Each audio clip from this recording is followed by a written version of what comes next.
입구에다가 다니엘서의 앞부분이 되겠죠. 열왕기서의 책이 나왔습니다.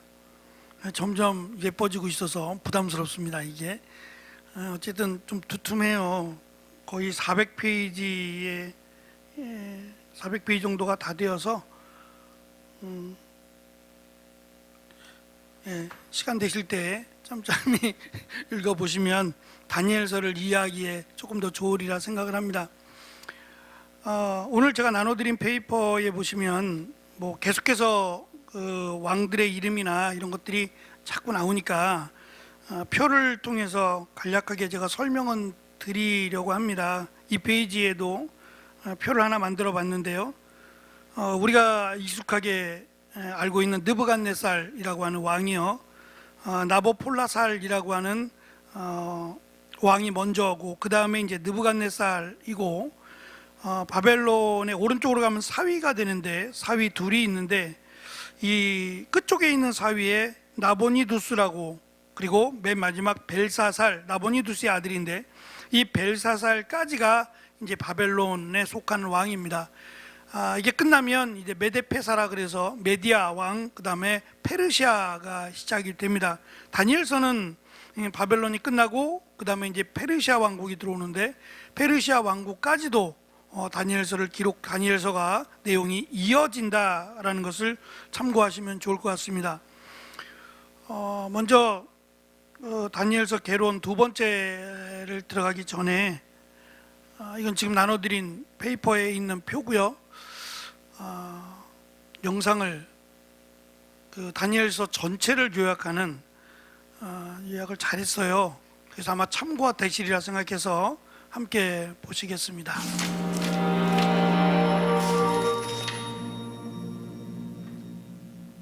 다니엘서. 이야기의 배경은 바벨론의 1차 예루살렘 침공 직후로서 그들은 도시와 성전을 약탈하고 이스라엘 사람들을 포로로 끌고 갔습니다. 그 중에는 다윗 혈통의 4소년이 있었는데, 후에 벨드사살이라 불리는 다니엘과 흔히 바벨론 이름으로 알려진 세 친구 사드락, 메삭, 아벳느고였습니다. 이 책은 정복자의 땅에서 소망을 잃지 않고자 애썼던 그들의 이야기를 들려줍니다. 책의 구성은 처음에는 꽤 단순해 보입니다.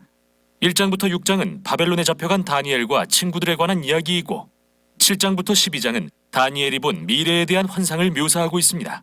그런데 이 두 부분은 다른 특징에 의해 더 흥미로워지는데요. 바로 사용된 언어 때문입니다. 처음에는 이스라엘 언어인 히브리어로 시작하지만 2장부터 7장은 히브리어의 사촌격이자 고대 제국들에서 널리 사용된 아람어로 쓰였고, 8장부터 12장에 가서는 다시 히브리어로 돌아가죠. 이러한 구성은 2장부터 7장이 일관된 부분임을 보여주고, 그뿐만 아니라 2장과 7장이 이 책의 후반부를 이해하는 데 중요하다는 점을 강조하는데요. 그럼 자세히 살펴보죠. 1장은 책 전반부의 기본적인 갈등 관계를 소개합니다. 다니엘과 그의 친구들은 정말 지혜롭고 능력이 출중해서 바벨론 왕궁의 관리로 등용됩니다. 그러나 그들은 유대인의 정체성을 버리고 바벨론 사람들처럼 살면서 토라에 나오는 음식법을 거스르도록 강요당합니다.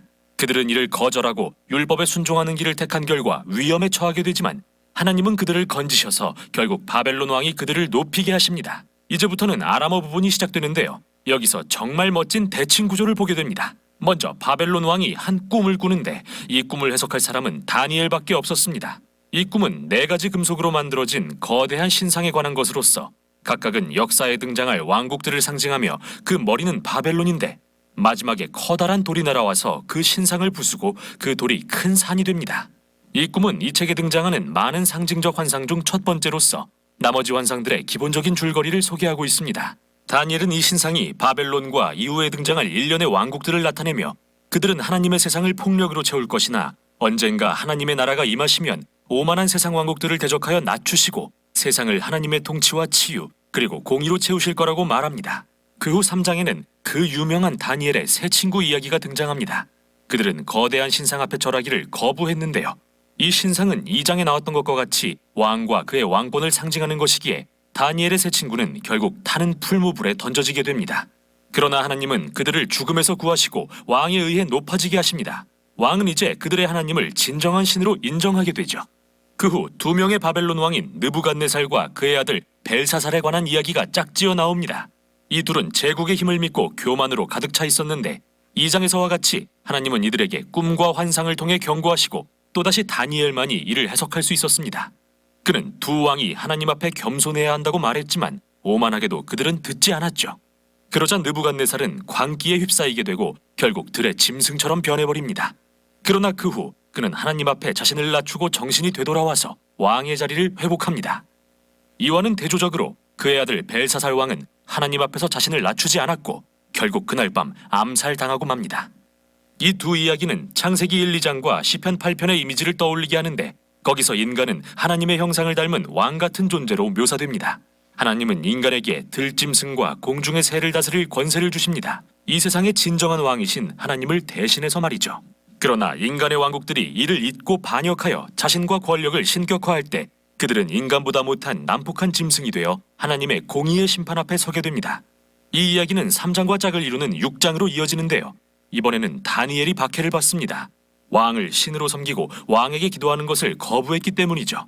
다니엘 역시 새 친구처럼 사형을 선고받고 사자굴에 던져지지만 하나님은 그를 짐승들로부터 구해주시고 새 친구 때처럼 왕이 그를 높이고 하나님을 찬양하게 하십니다.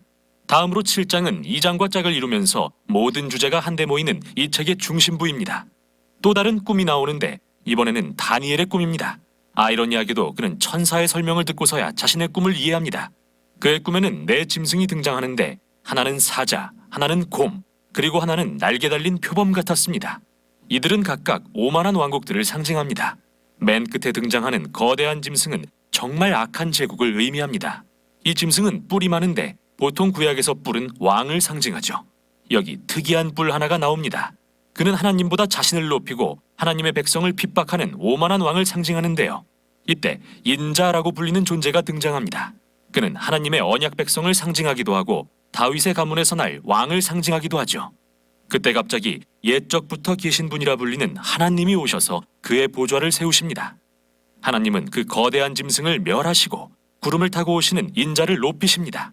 인자는 하나님의 오른편에 앉아 하나님과 함께 열방을 통치할 것입니다. 자, 이제 되돌아보면 전반부의 이야기들이 어떻게 서로 맞물려 있는지 알 수 있습니다.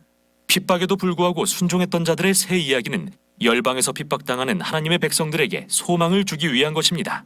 하지만 그들이 고통당하는 이유는 세상의 왕국들이 하나님을 거역하고 짐승처럼 되었기 때문이죠. 그래서 이 두 환상은 하나님의 백성에게 인내하면서 그의 나라가 임하여 세상을 통치하고 고통받는 백성을 신원해 줄 때를 기다리라고 권면합니다. 그런데 하나님께서 언제 그렇게 하신다는 건지 궁금해지는데요. 그게 바로 이 마지막 새 환상에서 살펴볼 부분입니다. 8장에서 다니엘은 7장에 나온 마지막 두 짐승에 대해 또 다른 환상을 보게 되는데요. 이번에 등장하는 짐승 중 순양은 메대와 페르시아 제국을 상징하고 순념소는 고대 그리스를 상징한다는 것을 천사가 말해줍니다. 그리고 순념소에게서 많은 뿔이 나오는데 그중 하나가 7장에 나오는 악한 왕을 상징합니다. 천사는 그 왕에 대해 더 많은 이야기를 해줍니다. 그가 예루살렘을 공격하고 자신을 하나님보다 높이며 우상으로 성전을 더럽힐 거라고 말이죠. 하지만 결국에는 하나님이 그를 멸망시키시고 하나님의 백성과 그의 나라를 높이실 것입니다. 이제 9장에 이르면 다니엘은 이 모든 일이 언제 일어날 것인지 매우 궁금해집니다. 그래서 그는 예레미야 선지자의 두루마리를 찾아보게 되는데 거기서 이스라엘의 포로 생활이 단 70년간 지속될 거라는 하나님의 말씀을 본 다니엘은 그 70년의 끝이 가까웠음을 깨닫고 하나님께 그 약속을 곧 이루어 주시라고 간구합니다. 그러나 천사가 와서 그에게 알려주길 이스라엘의 죄와 반역이 계속되어 그들의 포로 기간과 억압이 예레미야가 예상한 것보다 7배나 길어질 것이라고 하자 다니엘은 몹시 근심하게 되죠. 그리고 이제 마지막 환상을 보게 됩니다. 이제 왕국들이 다시 순서대로 등장합니다. 즉 페르시아, 그리스, 그리고 알렉산더 대왕 여러 작은 왕들, 그리고 마침내 북쪽의 마지막 왕에 이르는데 그는 예루살렘을 침공하고 성전에 우상을 세우며 하나님보다 자신을 높일 것입니다. 그러나 별한간 이 왕은 멸망하게 되죠. 이 환상이 무엇을 가리키는지는 정말 많은 논쟁이 있었는데요. 많은 이들이 이를 주전 160년대 시리아 안티오코스 왕의 침략과 연결짓습니다.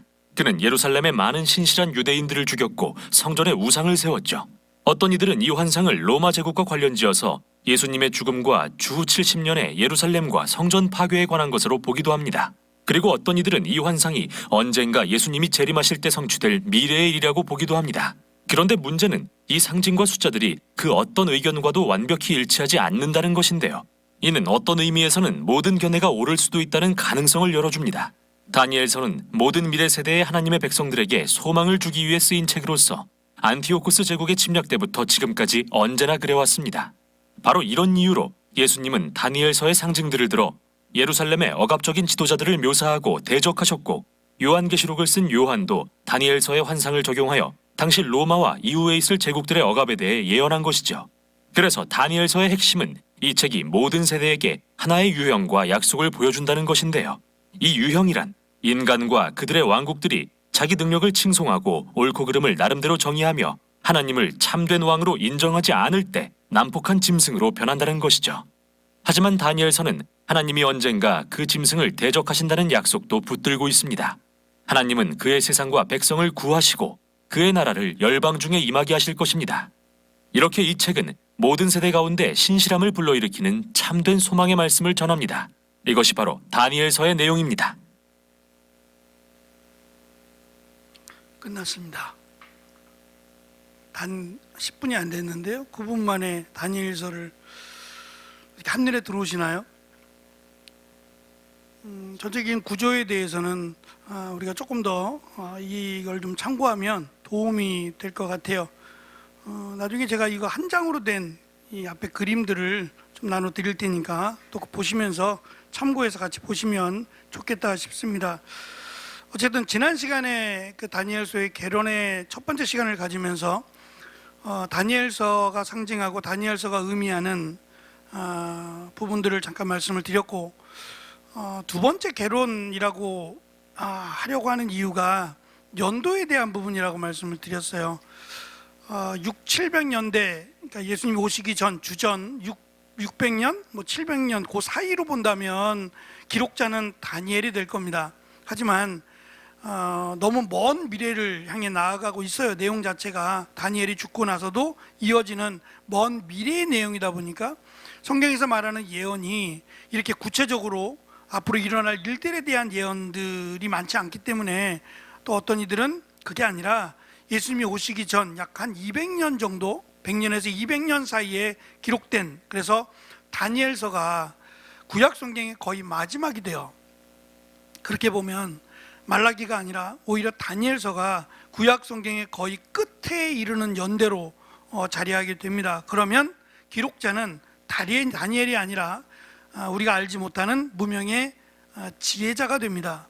이 두 가지를 결정을 해야 되는데, 보수적인 입장에서는 지금도 700년 전, 예수님이 오시기 약 700년 전, 훨씬 더 이전 시간으로, 그래서 열왕기서에 이어지는 내용 자체가, 그러니까 열왕기서에 이어지는 내용으로부터 출발해서 기록자를 다니엘로 보는, 저도 그냥 그 입장에서 다니엘서를 살펴보겠다라고 말씀을 드립니다. 지금 북이스라엘은 아수르에 의해서 멸망을 했습니다. 근데 120년이 채 안 돼서 아수르는 멸망을 해요. 멸망하고 바벨론이 그 자리를 차지하면서 나라가 바뀌는 겁니다. 아수르라고 하는 나라가 망하고 바벨론이라고 하는 나라가 들어오게 되면서 이 바벨론에 의해서 유다가 멸망합니다. 그 기간이 120년밖에 안 돼요. 그 기간에 아수르가 멸망하고 바벨론이 떠오른 거예요. 그 바벨론이 등장하고 유다를 멸망시키면서 이 고관들, 특별히 이제 좀 지혜롭다라고 하는 사람들을 다 끌고 갔어요. 자기들의 학문이 더 위대하다는 거죠. 갈대아의 학문, 그래가지고 갈대아의 학문들을 그들에게 가르치자라고 해서 가장 지혜로운 자들은 이 우리가 흔히 박사들이라고 말하는 이들은 다 이 환관장이라고 불려지는, 우리식으로 표현하면 넷입니다. 그러니까 왕 옆에서 왕의 말들을 왕의 옆에 측근해서 지혜자들로 왕의 말을 해주는 사람들이에요. 그렇게 보면은 지금 다니엘과 세 친구 또한 환관으로 지금 궁에 들어간다라는 걸 볼 수 있어요. 그러니까 넷이란 얘기예요. 이들이 다 넷이었다라는 걸 알 수 있습니다. 그리고 이들이 했던 가장 지혜라고 하는 학문은 대표적으로 별을 보는 겁니다. 별을 보고 미래를 예측하고 별을 보고 예언을 하는 이런 일들이에요. 그래서 마태복음의 동방 박사들이 별을 보고 왔다라고 하는 그것이 그냥 단순하게 별을 보고 여기까지라고 그렇게 쉽게 이해할 일은 아니에요. 그들이 가장 신빙성이 있고 가장 지혜로운, 그래서 두 가지가 있는데, 하나는 신과의 어떤 대화나 또는 신과의 어떤 그 교제라고 할 수 있는, 교통이라고 할 수 있는 이 부분이 두 가지로 보는데요. 하나는 별입니다. 별을 보고 신이 운영하는 그런 것들을 깨달을 수 있고, 또 한 가지가 꿈입니다. 그러니까 우리는 자고 있지만, 또는 우리가 그 이성을 갖고 있는 상태가 아닌 채에서 신과의 교통하는 그 교통수단이 꿈으로 봤어요. 그러니까 우리도 그러잖아요. 돼지 꿈을 꾸면 복권을 사라고요. 저는 한 번도 돼지 꿈을 안 꾸죠. 복권을 사지 말란 얘기죠. 돼지 꿈을 꾸신 분들 계시나요? 왜 그 아이를 갖게 되면 태몽이라 그래서, 태명이라 그래서 무슨 꿈을 꿨다 얘기하시잖아요. 허 권사님 인후 가졌을 때 꿈 꾸셨어요? 있네, 뭐가 있네. 우 전사님은 꾸셨어요? 그런 거 없어요? 그런 얘기들 많이 하세요. 무슨 꿈 꿨냐고. 그래서 그 꿈에 따라 사내 아이인지 남자애인지, 또 배를 만져보고 배가 둥그러면, 배가 뾰족하면 사내 아이고, 배가 둥그러면 뭐 또 어디로 왔느냐에 따라서 이런 얘기들을 하잖아요. 신빙성은 없어요. 그냥 그렇게 그 데이터를 냈을 때 대부분 그런 거 같다 이런 거죠.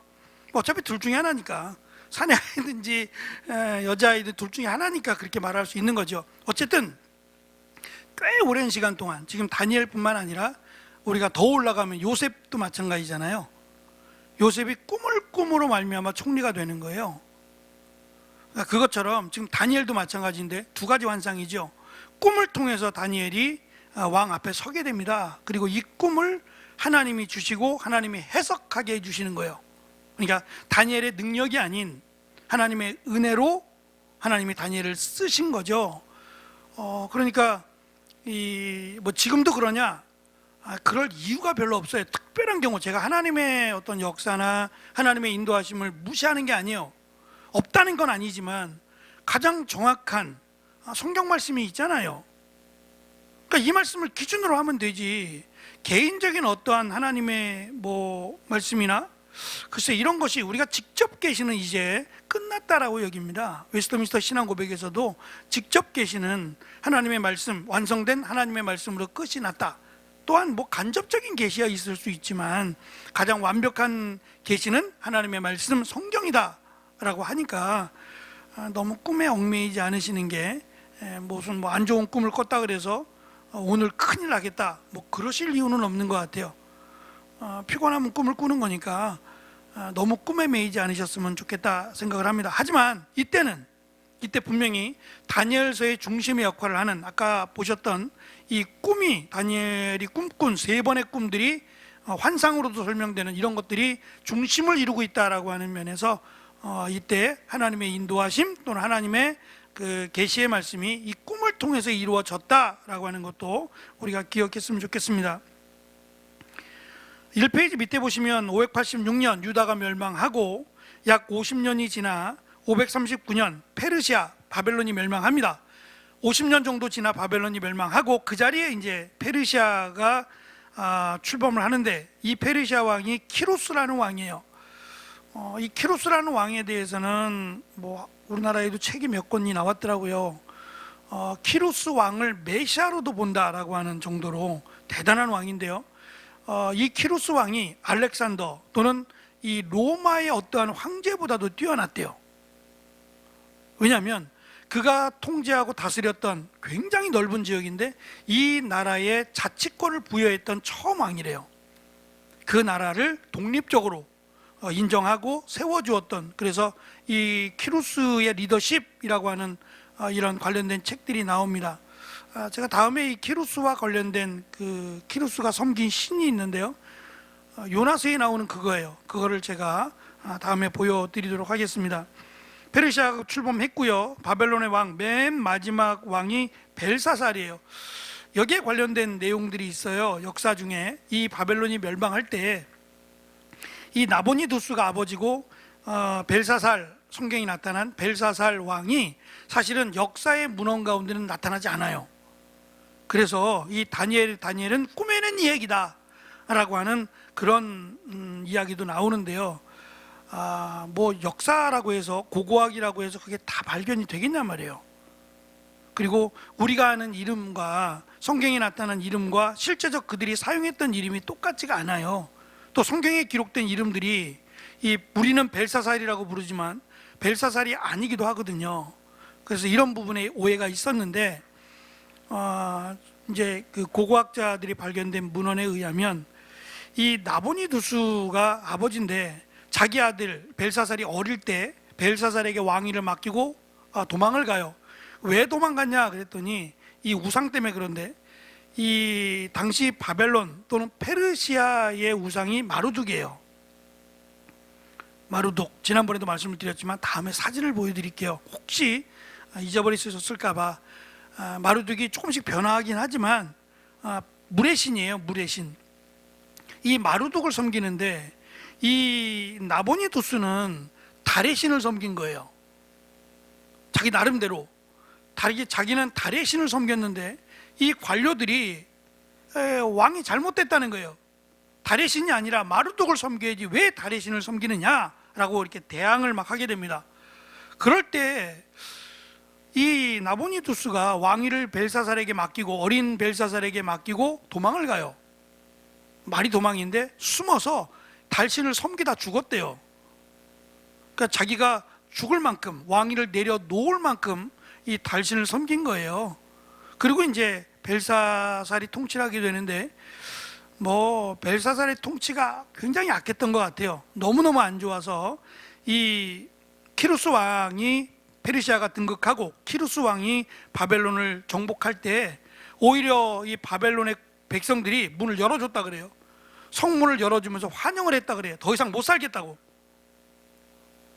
백성들이 오히려 이 키루스가 정복할 수 있도록 도와줬다라고 하는 이야기가 나올 정도로 벨사살이 엉터리 같았습니다.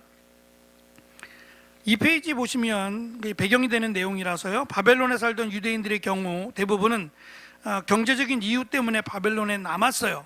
돌아가봤자 땅을 차지할 수도 없고 이게 1세대가 지나가면서 자녀들이, 아까 두 가지 언어가 있다 그랬잖아요. 히브리어가 있고 비슷한 언어지만 아람어가 있다 그랬어요.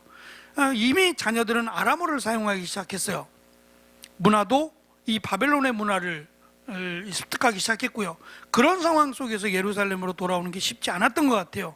그래서 많은 사람들이 돌아옵니다. 그게 에스라의 내용인데, 에스라 1장 5장 14절에 보면 수룹바벨과 세스바살이라는 이름이 나오는데, 이들의 지휘하에 많은 그 이스라엘 백성들이 예루살렘으로 돌아옵니다. 돌아오지만 또 적지 않은 이스라엘 백성들이 그냥 바벨론에 남아서 우리는 가지 않을 거야. 하지만 우리가 도움을 줄게 라고 하면서 재정 지원을 그들이 물질적으로 돕게 됩니다. 이때 이제 우리가 잘 아는 탈무드가 이때에 만들어지기 시작합니다. 그러니까 탈무드는 그냥 지혜서라고 보면 돼요. 지혜서, 그냥 읽고 말 정도지 그게 성경 위에 있지도 않고 성경과 내용을 같이 하지도 않아요. 그냥 문학입니다. 문학. 지혜서라는 정도입니다. 바벨론의 왕들은 포로로 끌려온 이스라엘 사람들에게 종교적인 충성을 원했어요. 정치적인 충성뿐만 아니라 종교적인 충성을 원해서 말씀드린 것처럼 신들의 싸움이에요. 그러니까 바벨론이 이겼다는 얘기는 바벨론의 신이 이스라엘의 신을 이겼다가 돼요. 그러니 너희들의 신은 약하다. 왜 너희들의 신을 버리고 우리의 신을 섬기라는 거예요.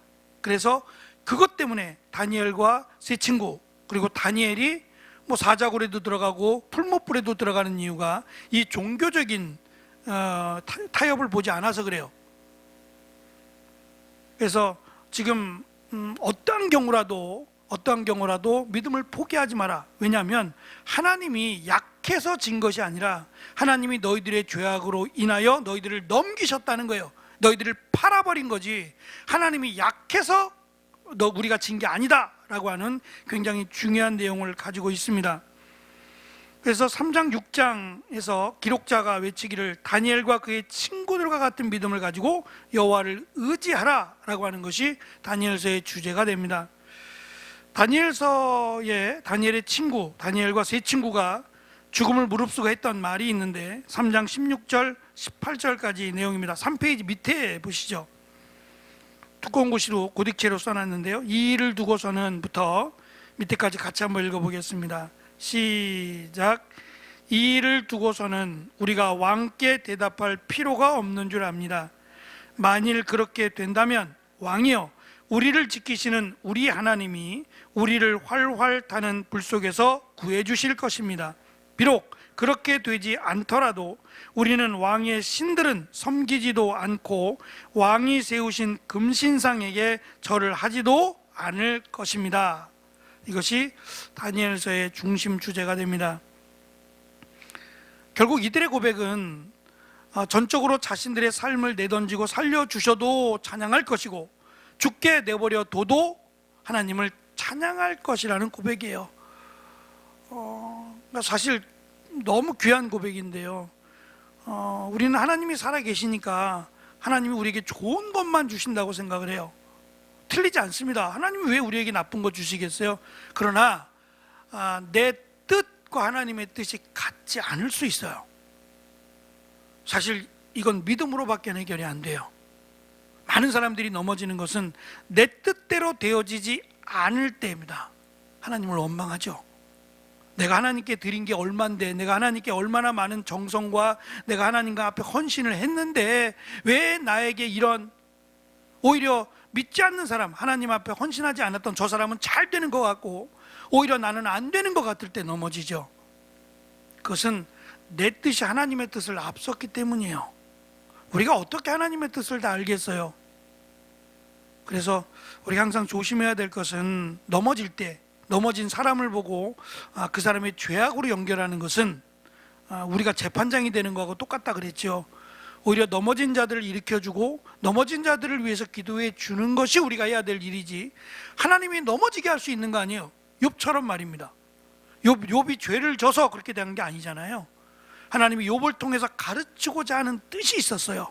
그러니까 나중에 욥기서 끝에 나오는 것처럼 내가 죽어도, 내가 잘못돼도 하나님이 그렇게 하신 거니까, 지금 이 다니엘서의 고백과 같이요. 이 고백이 믿음의 고백이라는 얘기입니다. 이것을 지금 다니엘서가 강조하고 있다라고 보는 겁니다. 나중에 이제 이 다니엘서의 내용은 안티오쿠스, 그 아까 영상에 나왔던 안티오쿠스인데요. 이 안티오쿠스가 이스라엘을 침략했을 때, 위에서 안티오쿠스가 침략을 했을 때에 예루살렘 성전을 파괴하고 예루살렘 성전에다 돼지피를 뿌렸던 사람이에요. 그럴 때 이제 이스라엘 백성들은 다니엘서를 통해서 우리는 포기할 수 없다, 그래도 우리는 죽어도 포기할 수 없다라고 하며 저항해서 싸웠어요. 싸워서 이 안티오쿠스를 끝까지는 아닙니다만 물리쳤던 그런 기록이 있습니다. 다니엘서에는 12장이고요 좀 이렇게 딱 잘라서 1장부터 6장 절반은 왕국에 대한 꿈과 해몽으로 되어 있고, 나머지 7장부터 12장은 앞으로 되어질 일에 대한 계시로 기록을 합니다. 다니엘서의 메시지는 가장 암울했던 포로 생활 가운데 기록된 말씀이에요. 하지만 가장 암울했던 이 포로 생활 가운데 이들에게 가장 큰 희망이 되는 것은 하나님은 포기하지 않았다는 거예요. 말씀드린 것처럼 이스라엘이 멸망했어요? 그럼 끝난 겁니다. 더 이상 이스라엘의 흔적은 남지 않았어요. 그러나 남유다는 달라요. 남유다는 끝나지 않았다는 거예요. 물론 하나님의 약속입니다. 아브라함의 씨, 그를 통하여 예수님이 오셔야 되기 때문에 라고 하는 은혜의 약속도 있고, 하나님은 이들을 분명히 심판하신 겁니다. 우리가 본 것처럼 히스기야 왕이 용서해달라고 했지만 하나님은 그들의 죄악으로 인해서 심판의 때를 늦춰주시긴 했지만 심판을 행하셨어요. 그래서 남유다는 멸망하지만 하나님은 그들을 버리진 않으셨어요. 그래서 다니엘서가 하나님은 포기하지 않으셨다, 하나님은 마음만 먹으면 언제든지 자기 백성을 약속의 땅으로 다시 인도하실 것이다 라고 하는 것을 다니엘과 이 세 친구들을 통해서 보여주시는 거예요. 그러니까 다니엘이 지금 몇 대를 걸쳐서 나라가 바뀌면서도 왕조가 바뀌면서도 그가 계속 제2인자의 역할을 할 수 있었던 것도, 그리고 또 그 1인자가 되는 왕들도 다니엘을 두려워할 수 있었던 것도 다니엘이 뛰어났기 때문이 아니라 다니엘과 함께 하신 하나님 때문이다라는 거예요. 그 어떠한 고난 가운데서도 포기하지 마라, 믿음을 포기하지 말고 하나님을 믿는 믿음으로 이겨내면 하나님은 우리를 반드시 예루살렘으로 돌아가게 할 것이고 하나님이 여전히 우리 하나님이 되어 주실 것이다 라고 하는 굉장히 그 스펙타클한데요, 그럼에도 내용은 12장밖에 안 돼요. 12장밖에 안 되지만 이 묵시문학의 특징 자체가 이해하기가 어려운 부분이 없지 않아 있어요. 숫자라든지 환상이라든지 이런 것들이 이해하기가 어려워요. 그래서 이 과거에는 몇십 년 전만 해도 이 다니엘서가 약간 문제가 되는 일들이 많았어요. 다니엘서를 해석하면서 문제가 되는 요소들이 많았습니다. 그 다음에 그러니까 권사님이 젊었을 때, 30대 아마 그때쯤 다니엘서를 보셨다면 그 이후에는 아마 다니엘서를 많이 다뤄보지 않으셨을 거예요. 양시환 집사님 혹시 다니엘서를 보신 지가 얼마나 되셨어요? 이 초등부면은 지금 벌써 50년 가까이가 되는, 40년 정도, 못해도 40년은 되는 거잖아요. 40년 전에 보셨나요? 그리고 나서 이제 다니엘서를 보시는 거예요. 그러니까 이번 기회에 다니엘서 전체적인 내용은 제가 두 번에 걸쳐서 말씀을 드려서 이 틀 안에서 해석을 해야 된다는 얘기입니다. 이 틀 안에서 봐야 된다라는 이야기고, 내용은 이제 우리가 좀 살펴보면서 한 장이 됐던 또 1절부터 7절이 됐던 이렇게 살펴보면서 왜 이 말씀을 주셨으며 왜 이 말씀을 기록했는지 라고 하는 부분을 살펴보면서 내가 알고 있었던 다니엘서, 또 새롭게 보는 다니엘서의 말씀이 되도록 저도 또 우리 모두가 함께, 제가 사실은 이 말을 좀 쓰고 싶었는데 신은철 목사님이, 요한계시록 신은철 목사님이 자신이 자꾸 쓰고 있는데요, 시간여행이라는 단어예요. 시간여행. 그러니까 지금 2000년대를 살고 있는 우리가 2000년 또는 4000년 전에로 돌아가는 거예요. 과거로 돌아가는 시간여행입니다. 흥미진진한, 그러면서도 지금 우리를 돌아볼 수 있는, 이 말씀 속에서 우리를 돌아볼 수 있는 귀한 다니엘서를 통한 시간여행이 되기를 간절히 축원합니다. 기도하겠습니다.